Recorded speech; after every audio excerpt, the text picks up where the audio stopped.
Vécu une expérience assez particulière aux États-Unis. On faisait une sorte de road trip et on est allé dans les Rocheuses. Là. On est arrivé dans cet hôtel qui était une sorte d'hôtel à la Shining, vous voyez, ces grands hôtels américains. Il y avait une immense salle de restaurant avec genre facilement 500 personnes. Et au bout de la salle, je sais pas, peut-être à 60, 50 mètres de moi, il y avait un pianiste. Et en fait, ce type commence à jouer tous les morceaux qui me bouleversent. C'est-à-dire qu'en fait, si jamais j'ai une scène où je dois être ému dans un film, etc., j'ai une playlist avec des morceaux qui convoquent des souvenirs ou qui me rendent extrêmement mélancolique et qui me font... En fait, le type joue tellement que des morceaux comme ça qui me bouleversent que le dîner, presque, il tourne. On a un truc un peu cafard où tout le monde a les larmes aux yeux, où on se parle de nos parents défunts, enfin, n'importe quoi. Et à la fin, je vais voir le mec et... pour lui donner genre $10, quoi. Et quand je le vois, il était en train de ranger ses partitions dans son petit cartable. Et avant même que j'arrive, il fait « Monsieur, ce soir, j'ai joué pour vous. » Ah.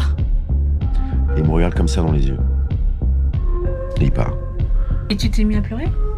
À pleurer pendant le dîner. Tout d'un coup, ça m'a convoqué tellement de souvenirs, tellement de mélancolie, comme un pauvre gars. Ah ouais. Tu jouais bien? Je jouais divinement bien. Mais c'est surtout qu'en fait, il y avait un brouhaha de dingue. Mais il n'y a pas eu d'explication. C'est qu'en fait, sa musique impliquait tellement de mélancolie en moi qu'elle se mettait par-dessus le brouhaha des gens, quoi. Je sais pas si vous voyez ce que je veux dire. C'était fou. Tout d'un coup, je n'entendais plus que ça. Et point, après, il t'a dit ça. Merci, au revoir. Et il a sorti un T'as pas schlass. dit, mais... Dans le même hôtel. Et dans le même hôtel, vous allez me prendre pour un mytho, mais c'est vrai. C'était des fenêtres à guillotine comme ça, là où tu galères pour lever, surtout que c'est un vieil hôtel. Le soir, il faisait très très froid.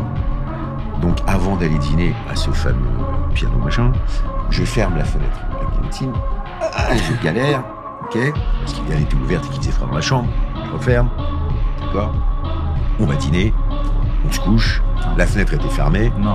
et à un moment donné, je me dis, mais c'est pas possible, je crève de chaud, faut absolument que j'ouvre cette fenêtre. Je me lève dans la nuit, la fenêtre était ouverte comme ça.